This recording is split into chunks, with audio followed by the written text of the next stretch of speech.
Somewhere in the first third of $100 million offers, Alex Hormozi makes an argument that has, by now, been quoted so many times it has lost its strangeness.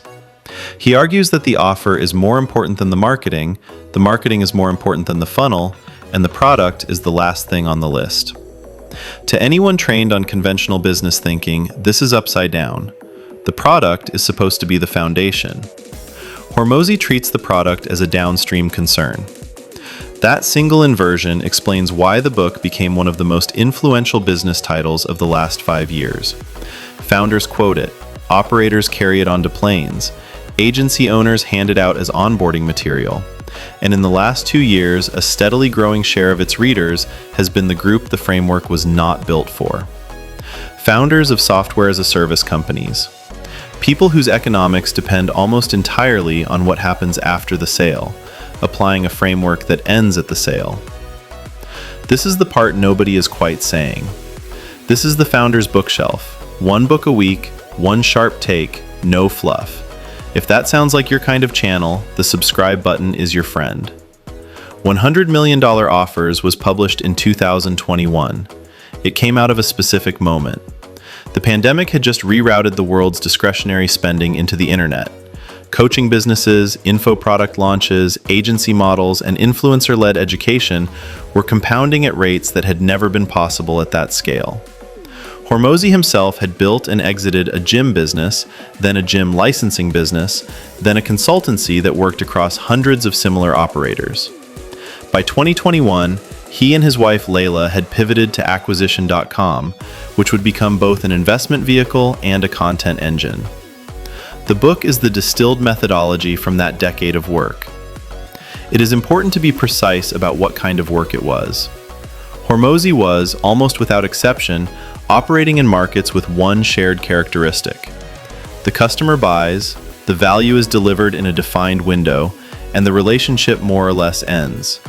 Gyms, weight loss programs, mastermind groups, high-ticket coaching, done-for-you services. These are transactional businesses. The economics live or die on the close. Within those economics, Hormozi's framework is something close to a unified field theory. The book argues that price is not a property of the product. Price is a property of the offer, and the offer is a property of how the customer perceives 4 variables, which Hormozi reduces to an equation. Dream outcome, perceived likelihood of achievement, time delay, effort and sacrifice. Optimize those 4 variables and you can charge 10 times what your competitors charge. Optimize them further and the customer will feel grateful you let them buy. This is the engine. Everything else in the book, the scarcity, the urgency, the bonuses, the guarantees, the naming conventions, is wiring around that engine. Last week's video covered why that engine, on its own terms, is a genuine intellectual accomplishment. The book deserves the respect it has been given. It is the cleanest articulation of transactional offer construction that has been written in 20 years. This video is about what happens when that engine is bolted into the wrong vehicle. Specifically, when it is bolted into a software-as-a-service business. Here is the position this video will defend. Hormozi wrote the definitive book on getting a customer to buy. SaaS founders live or die on what happens after the customer buys, which means applying his frameworks to recurring revenue businesses systematically optimizes the wrong moment in the customer lifecycle. The value equation is the part of the book everyone remembers. It is also the part most reviews stop at, which is a mistake, because the equation rewards a second look. Hormozi's framing is that the value a customer perceives in an offer can be expressed as a fraction. On top, you have the dream outcome they are reaching for, multiplied by their perceived likelihood that this particular offer will get them there. On bottom, you have the time it will take and the effort and sacrifice involved. Raise the top, lower the bottom, and the perceived value goes up. Increase perceived value enough, and price becomes elastic in your favor. The customer stops comparing your offer to your competitors and starts comparing it to the outcome itself.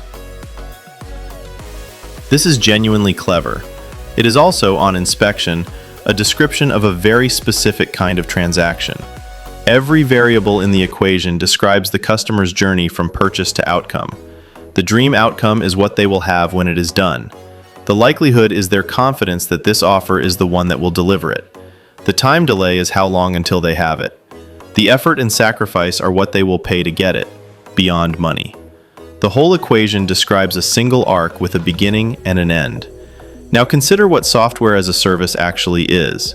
SaaS is not a single arc. It is a long sequence of small arcs. The customer signs up, they activate, they integrate the tool into their workflow, they invite their team, they run into something that does not work, they renew, they expand into a higher tier, they onboard their next department, they renew again. The economics of SaaS are not built on getting the customer through a journey. They are built on the customer never quite finishing the journey, because every renewal cycle is another decision point and another negotiation. This is where the value equation starts to bend. Time delay, the variable Hormozi places in the denominator, is treated in his framework as a cost. The longer the customer has to wait for the outcome, the lower the perceived value. For an info product or a coaching program, this is correct.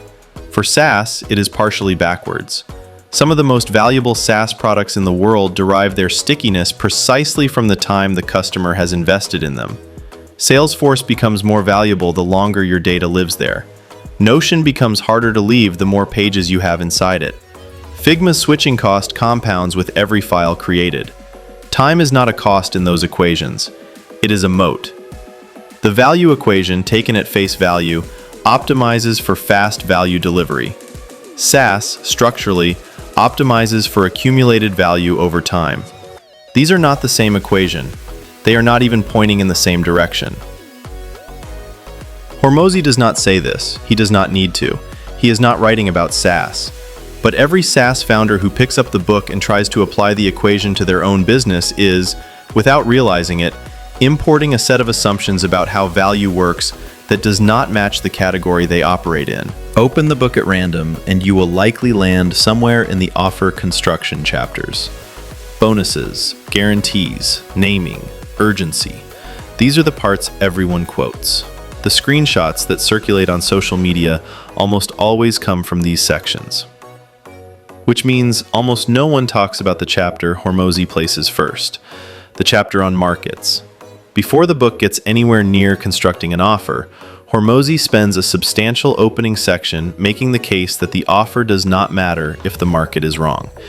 He uses the phrase starving crowd, borrowed from an older marketing tradition, to describe what a founder is actually looking for when they pick a market.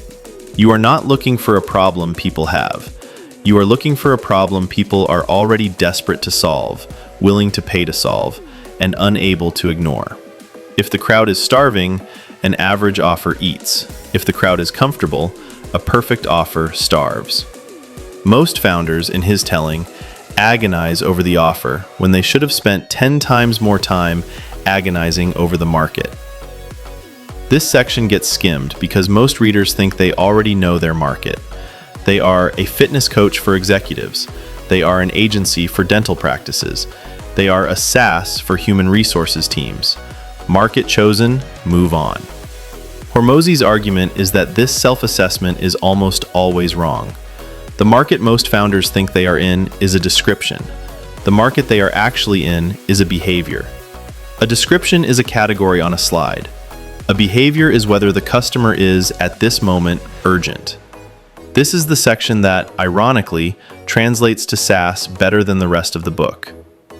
Almost every distinctive SaaS outcome of the last 15 years has been driven by a market call, not an offer call. Slack did not win on offer construction. It won by entering a category, internal team communication, at the exact moment email was breaking under the weight of distributed work. Zoom did not win because its pricing page was clever. It won because video calling, as a category, went from optional to mandatory in roughly 6 weeks in 2020. Figma did not win because its free tier was novel. It won because design moved into the browser at the same moment design teams were scaling beyond what desktop file sharing could handle. The offer in each case was downstream of the market call. The market call was everything. The implication for SaaS founders reading Hormozi is almost the opposite of the implication most of them take from the book. Most founders close it inspired to rewrite their pricing page, layer in bonuses, run a limited time offer, raise prices. The real instruction at the front of the book is to put the pricing page down and audit the market. Are your customers actually starving? Is the problem you solve actively burning or merely annoying? Would a customer pay you twice your current price for a faster version of your product? Or would they shrug and stay where they are? These are the questions Hormozi is really asking. The Grand Slam offer comes later in the book because, in his framework, it comes later in the work. Most readers invert the order. If the only thing a SaaS founder took from $100 million offers was a serious, uncomfortable, evidence-based audit of whether their market is starving, the book would have done its job. Most do not. So the framework holds, partially. The market-first argument translates. The value equation, with caveats, has a SaaS analog. Where does the book stop holding up?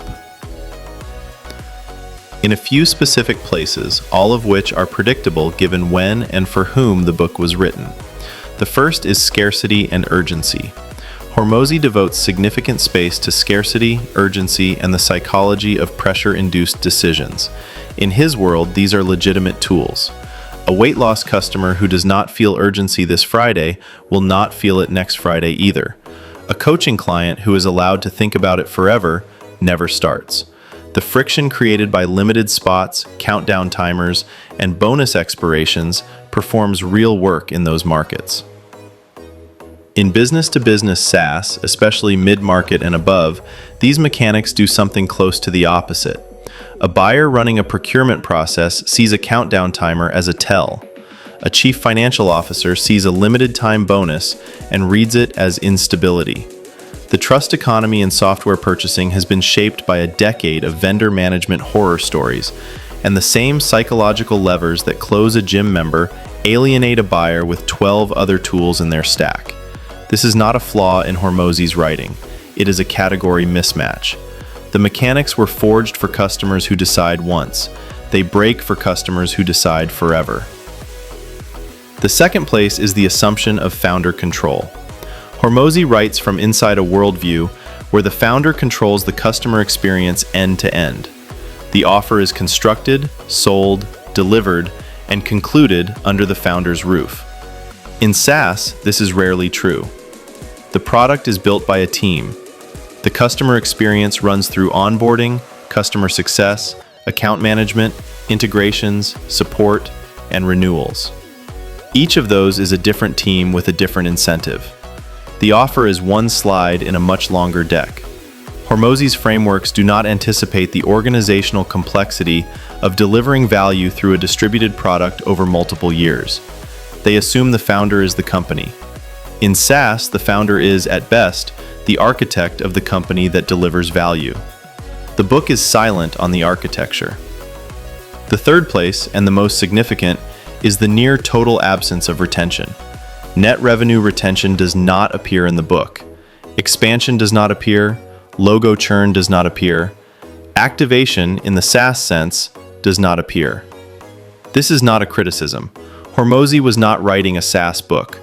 But the silence is meaningful because it shows where the framework's coverage actually ends. The book is exhaustive on the moment of sale. It is silent on the 18 months that follow the moment of sale. For Hormozi's markets, those 18 months are not where the money is. For SaaS, those 18 months are entirely where the money is. The book does not show its age in any embarrassing way. It shows its age in a structural way. It was written for a world where the customer relationship is closed when the receipt prints. That world still exists. It is just not the world software as a service operates in. Strip away the offer mechanics. Strip away the scarcity, the bonuses, the naming conventions, the guarantee taxonomies. Strip away the specific markets Hormozi worked in, the gym examples, the high-ticket coaching context. What is the book actually teaching?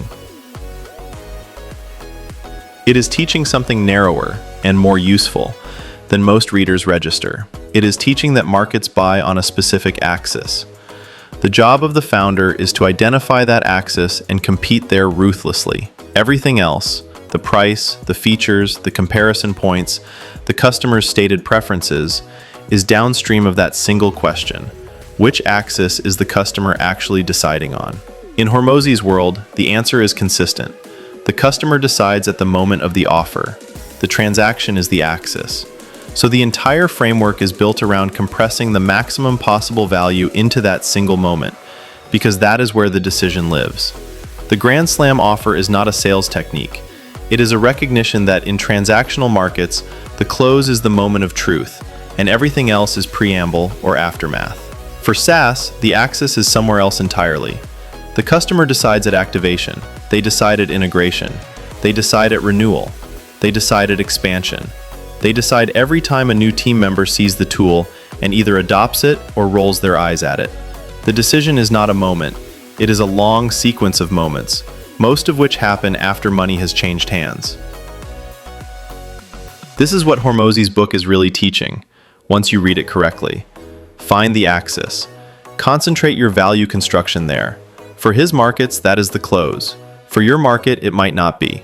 The book is not asking SaaS founders to build Grand Slam offers. It is asking them to find the equivalent of the Grand Slam offer, located at the actual decision point in their category. For a SaaS founder, this reframing is unsettling because it means the work everyone celebrates, the work that gets the founder onto the pricing page debates, and the positioning exercises and the launch tactics is not where the leverage is. The leverage is in onboarding flows nobody is rewriting, in the first email after sign-up that everyone treats as transactional, in the activation milestone that determines whether the customer ever comes back, in the renewal conversation that happens 12 months later and feels like a formality. These are the moments where the SaaS equivalent of the Grand Slam offer would live, if any SaaS founder thought to build one. Almost no one does. Because the book points at the close, and SaaS founders dutifully look at the close. The deeper lesson, the one the book is teaching but not saying explicitly, is to look at the moment the decision actually happens. For most SaaS, that is not the close. It is somewhere between day 1 and day 30 of usage. It is in the moment the customer either makes the tool a habit or quietly stops opening the tab. Hormozi optimized the close because, in his world, the close was the moment. SaaS founders have to do the same intellectual work he did, just at a different moment. The book is not a playbook to copy. It is a methodology to apply. A few specific moves follow from this. None of them appear in the book because the book is not pointed at SaaS, but all of them are, in spirit, what Hormozi would do if he ran a recurring revenue business. First, run the value equation on your activated user, not your prospect. Take the equation Hormozi spends a chapter on, dream outcome over time and effort, and apply it to day 30 of usage. What is the dream outcome your customer is reaching for through your product? How confident are they at day 30 that they will get there? How long until they get there? How much effort does your product still ask of them? Most SaaS teams have never run this exercise. They run it on the landing page. They have not run it on the product itself. The equation is more useful there. Second, refuse the offer mechanics. Do not put fake urgency on your pricing page. Do not run countdown timers on enterprise contracts. The Hormozi-style pressure tactics that work in transactional consumer markets actively destroy trust in business software. Use the offer thinking. Skip the offer wiring. The thinking is what travels. The wiring does not. Third, build a Grand Slam onboarding. Whatever creativity, generosity, and obsessive value construction Hormozi would have applied to a sales page, apply to the first 30 days inside your product. The bonuses become guided outcomes. The guarantee becomes a promise of a specific result by a specific date inside the product. The urgency becomes a milestone the customer is racing toward. Take every piece of the Grand Slam offer framework and reposition it from the close to the activation. This is where the leverage in SaaS actually lives. Fourth, audit your market with the seriousness Hormozi reserves for it. The market chapter of the book is the part that translates most cleanly. Are your customers actually starving? Is the problem they have urgent or background? Would they pay twice your current price for a faster version of your product? If the honest answer is no, the offer work will not save you. No amount of bonuses, naming, or pricing experiments will compensate for a market that is not desperate. Hormozi's book is right about this, more than it is right about anything else. SaaS founders, more than any other category, need to hear that part. If this video earned its place in your week, the subscribe button is the way to say so. It tells the algorithm that there is, in fact, an audience for business book videos that take the book seriously. Next Tuesday, we are turning from frameworks to memoir. The book is Shoe Dog by Phil Knight. It is remembered as the origin story of Nike, but the chapter most readers skip is the one that reveals what founding a company at that scale actually costs. That is the argument we will make. The bookshelf is open. See you Tuesday.